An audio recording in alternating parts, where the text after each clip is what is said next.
You know the GTA 6 hype has returned when people just start blatantly lying on the internet. A couple of days ago, Rockstar did actually change their website, rockstargames.com. They updated it, they made things a bit new. They also showcased this wider image of one of the GTA 6 wallpapers that was released back when trailer 2 came out. Well, people sort of ran with this, and this was a pretty big post on the GTA 6 subreddit. Rockstar's updated their Twitter site with the GTA 6 artwork, but this is not true. Here we have an image. The top one is from May 20 or whatever the trailer 2 came out back a couple months ago. The bottom one is recent. It's the same image. So actually what we thought was a new wallpaper, the one you're seeing in the background there, wasn't really new at all. It was just sort of hidden here on Twitter. So yeah, they did change the website, which is interesting, but Twitter was not changed at all.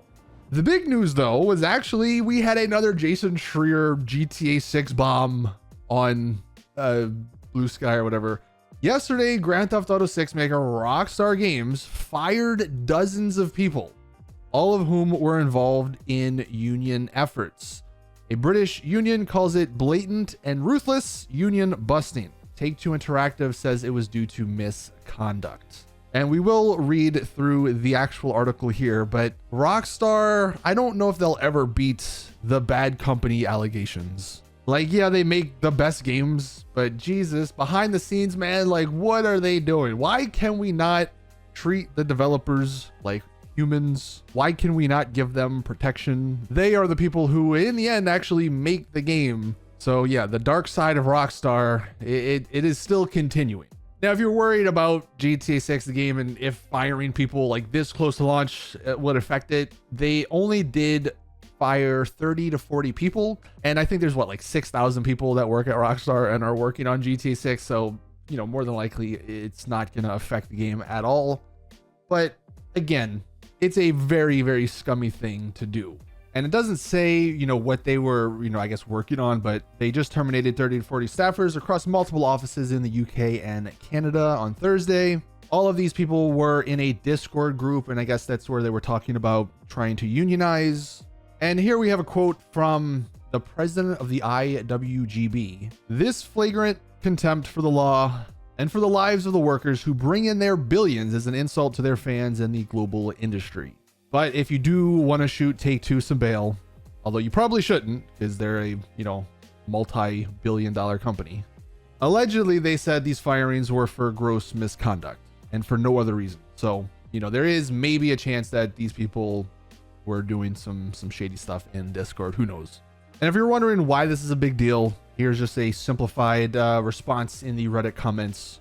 We're going to go down here. In short, union busting equals actions employers take to stop workers from organizing for better pay, benefits, and working conditions, which I think should just be something they deserve, especially if they're making a game like GTA that is going to end up making, you know, billions upon billions upon billions of dollars. But the reality, this maybe sad reality is, like this guy points out, well, somebody said, imagine Rockstar releasing some info now about GTA 6 just to make everyone forget this, which is definitely valid. Like maybe we actually get trailer 3 sooner. Maybe that is the silver lining, the small silver lining. We get trailer 3 or some screenshots. So Rockstar get this out of the, you know, the media cycle or whatever. But the guy right below him, and I'm falling for it because I'm buying the game, even if the director turns out to be a serial killer. If the game hits like crack, it hits like crack. It is what it is. I mean, that's just, I think, what the majority of people probably think. So while many of us, of course, will buy the game and enjoy it when it does come out, and while it will probably be one of the best games of all time, at least it's looking like that, you got to realize that at least the higher ups at Rockstar, like the people that make these sort of decisions, they're not the good guys. Don't be blinded just because they make, you know, some fantastic games. But what's also a bit interesting regarding that topic, there was a podcast with Dan Houser that came out a couple of days ago. And in that podcast, he actually revealed that before RDR2 was released, the game was way over budget and way behind schedule, which is probably why there was a lot of crunch before RDR2, a lot of development crunch before RDR2. And that's why there was a lot of people hating on Rockstar, a lot of developers that came out and said this crunch was happening during that time. But it's kind of wild to me to think that one of the best games, in my opinion, of all time had these major issues. Like it's actually crazy that they did overcome that.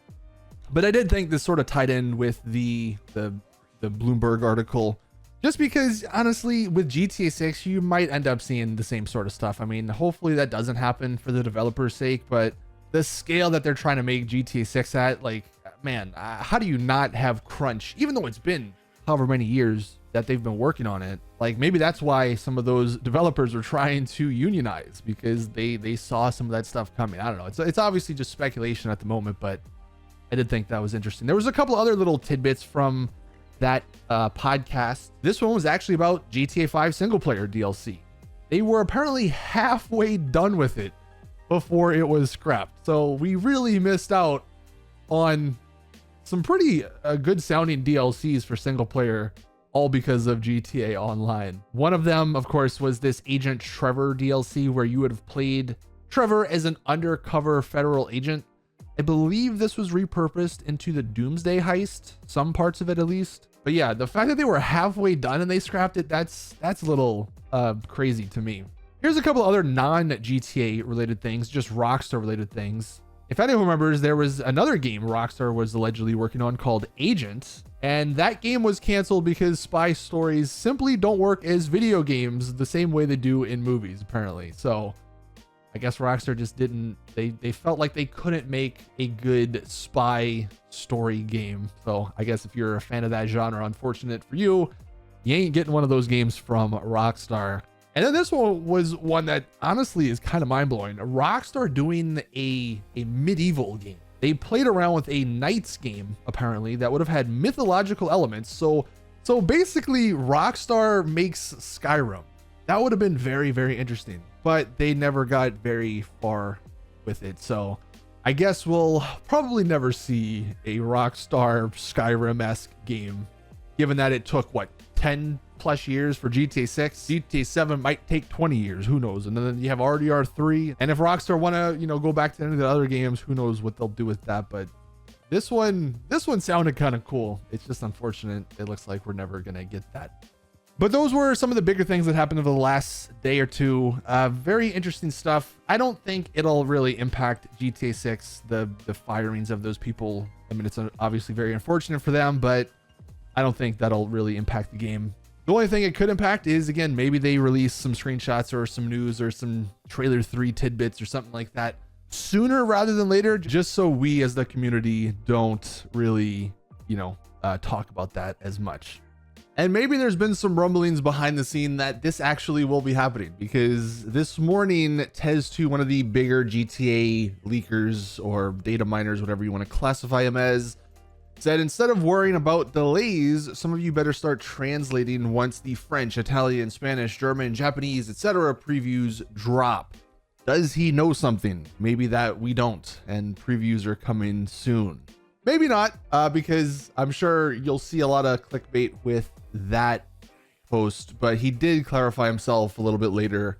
This isn't inside info or anything like that, just speculation wise, based on how Rockstar tends to follow the third trailer with the first preview. So he does think that trailer 3 is going to be coming up soon, but so do many of us. So maybe he doesn't know anything. Maybe this is just him speculating like he says.